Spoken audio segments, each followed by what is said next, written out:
Sunderland v Manchester City. That's tonight as well, 8 o'clock. That's on talkSPORT 2. Huge game for Manchester City. They want to close the gap between them and Arsenal at the top of the league. Let's hear from City boss Pep Guardiola. He says his team are ready.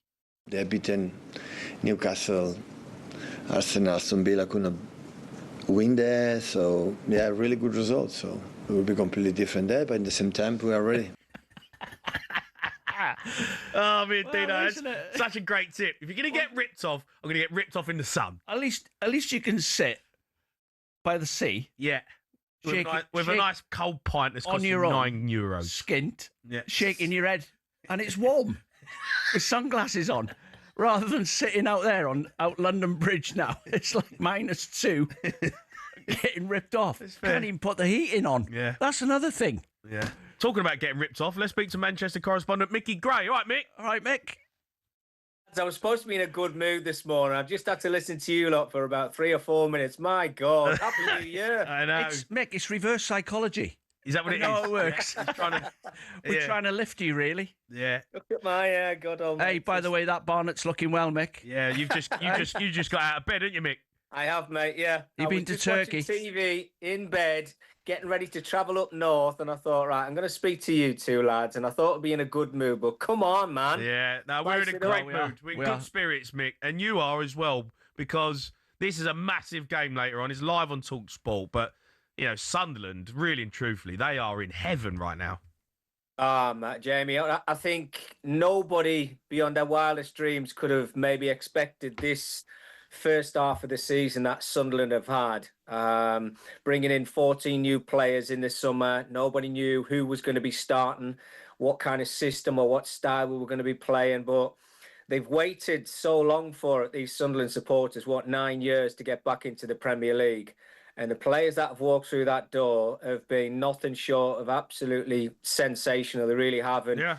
They've made that stadium into a fortress, and it's going to be a tough game today for Man City. Mick, just thinking back, you know when Leicester won the league and everyone was going like, "Oh, it's dragging on now. We're over Christmas. They're still winning," and then we realised that Mahrez was better than we thought. Vardy was better than we thought. Yeah. Kante was better than we thought. Yeah. Who are Sunderland's? Yeah. Because this has gone beyond a fluke now. They're obviously a really good team. Who's doing well for them? Who are the star players?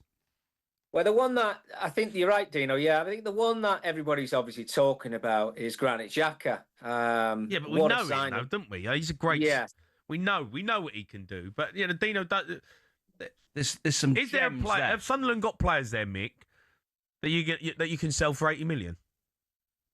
Well, I think only time will tell with that, Jamie. I think maybe when you get into the second season, you maybe have a look at it and think, yeah, these players are, they're better than we thought. I mean, yeah. Siddiqui in midfield has been absolutely outstanding. I mean, he's top class. There's another player who's picked up a bit of an injury and he hasn't played too much.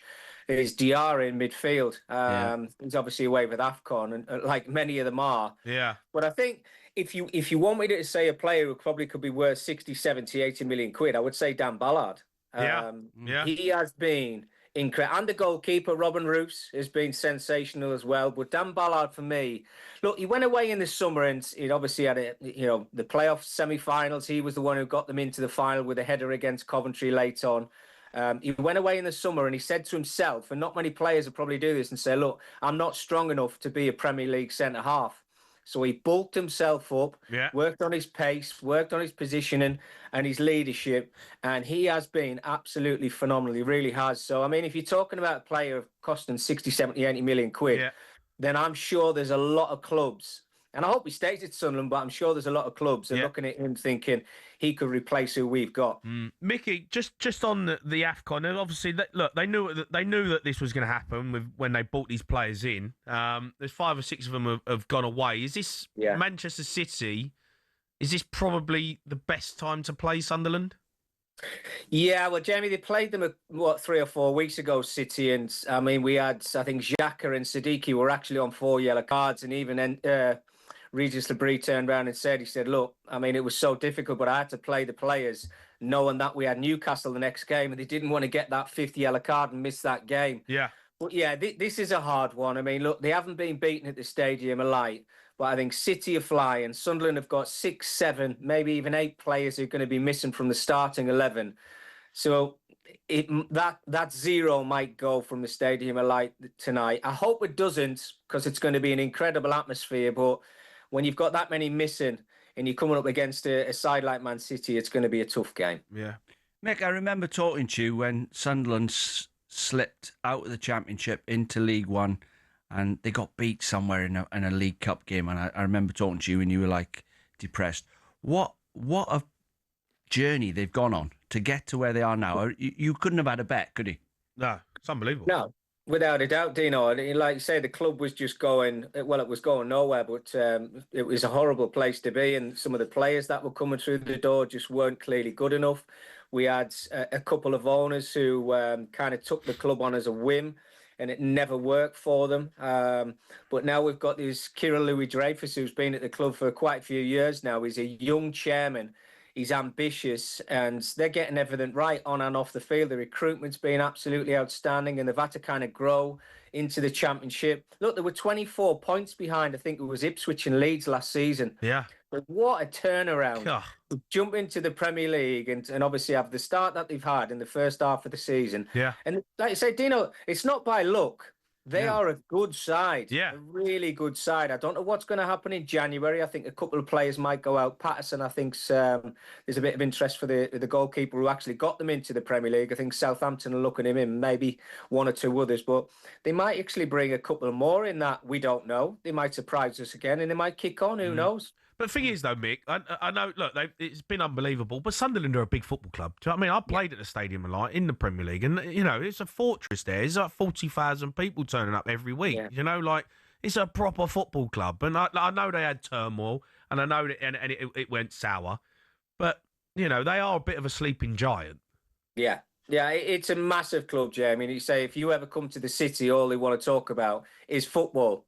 There's not much else going on in the city, but they actually love it. I mean, they're so passionate. Yeah. And it's great to see. As I said, I think not being in the Premier League for 9 years, they've kind of jumped into it, and they are absolutely loving it. You go to that stadium, it is absolutely rocking every single week. And let me tell you, there's certain clubs in the Premier League, or there's certain clubs around England that you need big shoulders to play for. Yeah.